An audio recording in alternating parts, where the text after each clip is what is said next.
and just like funny, sharp. I mean, her mind was just turning over at so many RPM. So her first session was called "I Didn't Mean to Sound Anti-Jewish," and she listed off like the 10 most anti-Jewish things that Christian ministers typically say, and how she like tries to educate them. She's flying every week to like some different Christian seminary, different church, and talks to Christians about the New Testament and the origins of Christianity. And she says to them, "I don't want to change your beliefs about anything. I just want to enhance your understanding of Jesus in his Jewish context in the first century." Okay. So I wasn't sure. Like I said, how do you do that? Like, how do you interact with these people who believe that Jesus is God? Without losing your temper. But she was a very cool cucumber. So not only did I go to all 4 of her sessions, I got to spend an hour with her over breakfast Sunday mornings. Oh, very nice. You get her phone number? She's married, but I was totally falling in love with her. She's just, Here we go. she's just so smart and so funny. And so I loved her. I loved Arthur Kurzweil. Spent a little time in the hot tub. There was a Bell's hustled there. Really? Because his wife worked the catering. And so What's his name? Yoel. His last name? He's from Australia. I don't remember. Oh, really? Yeah. There's not many Bells in No, Australia. he said, well, he said there are only like, I don't know, 5, 10, 15 in Los Angeles. Yeah. He said there are only about 40 Strymel wearers in Los Angeles. Live in Los Angeles. Could be. So yeah, he said there are only like 10,000 bells in the world. If I was going to open up a store, right, I would not open up a store that like the primary sale would be Strymel's, because I'd basically be out of work. I mean, they'd be out of business in a week. There's not a lot, everybody just, So yeah, I guess there are only 10,000. Somebody had an interesting thing here. Telios, I don't know who that is, says, "I wonder how Christians feel about being lectured to by Jews on the topic of Christianity. Certainly not many Torah Jews would want Christians lecturing them on Torah." What do you have to say about that? Well, this woman's invited around. I mean, she's primarily a scholar. Okay. So she's first of all a scholar. She teaches at Christian seminaries, and she's a real activist. Like she constantly reviews Christian sermons, and then like gets stuck into the pastors if she thinks that they're teaching something anti-Semitic.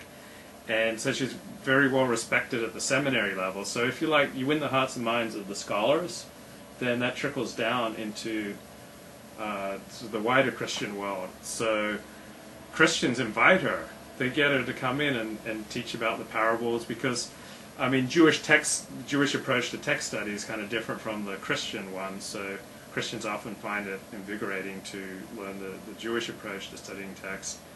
And she can provide much more of the context for what Jesus was saying and what he might have been thinking Jesus as a Jew.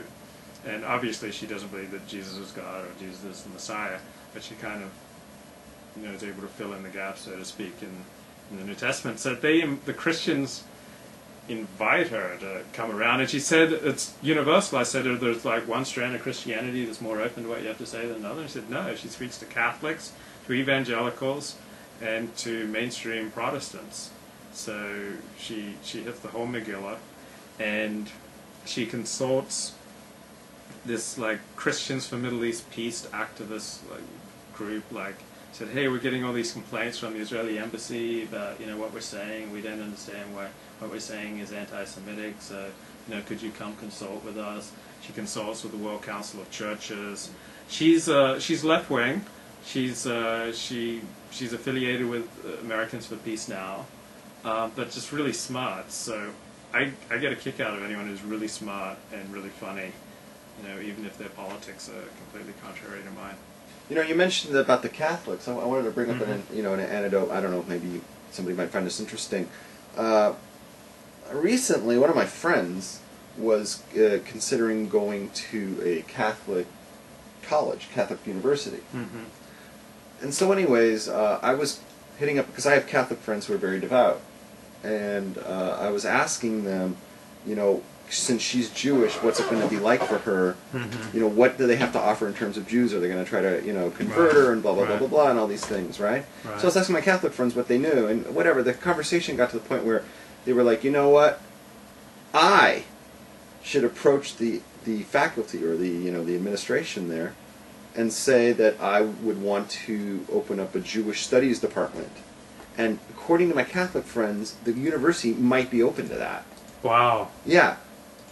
They don't have a problem, you know, like, so I could see her, I could see her, like, they'd be welcoming someone like her at a Catholic thing. And the Catholics would be open to it. No, they're not gonna change any minds, but they just would find it interesting. Right. You know? Right. They'd be open to it. You know, like, sure, let's just, let's hear what they have to say. I don't think they're going to change a lot of minds, though. No. She talked about, the last session was on the Tanakh versus the Old Testament. So theoretically it's the same text, but how do we Jews and Christians approach this text differently? And she quoted from this authoritative Catholic commentary that says, with the way that Jews approach their Bible and the way that they understand their text, there's no way that they could accept Jesus, and that's right for them. Right. So she said that most of the anti-Semitic stuff these days comes from liberal Christianity.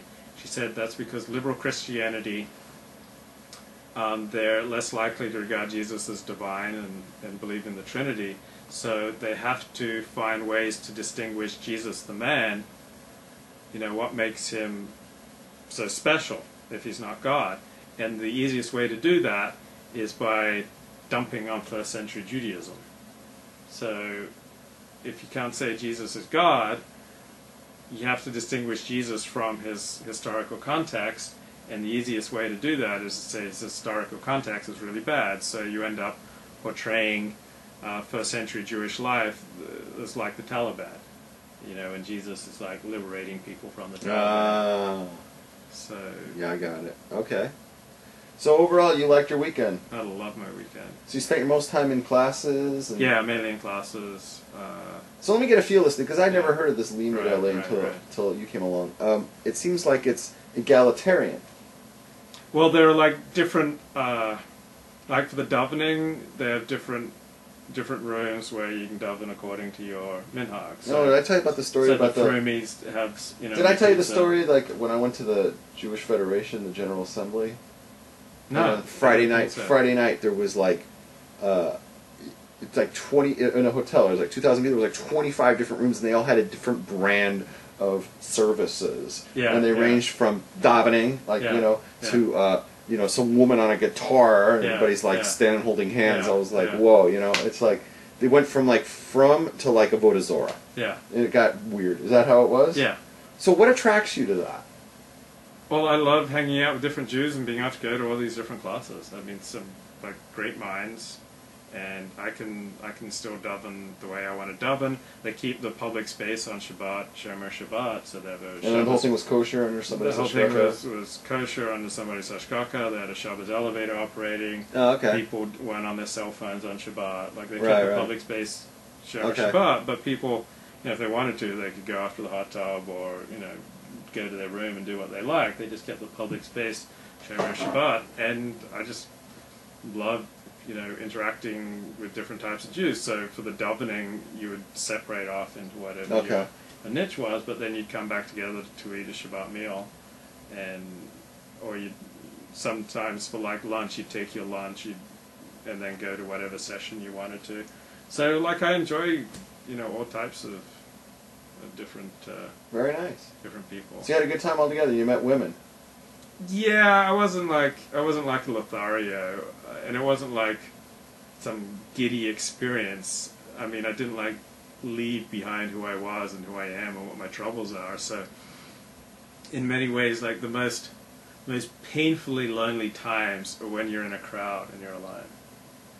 Yeah, that can be. That is really painful. Like there are times when I'd be standing there, like all these people around would be in a great conversation. You were left out? I was left out. I saw no opening for me. I was like... Did you know people before you went there? I knew people there, but like my closest friends who I've often hung out with either were not there or they're about to get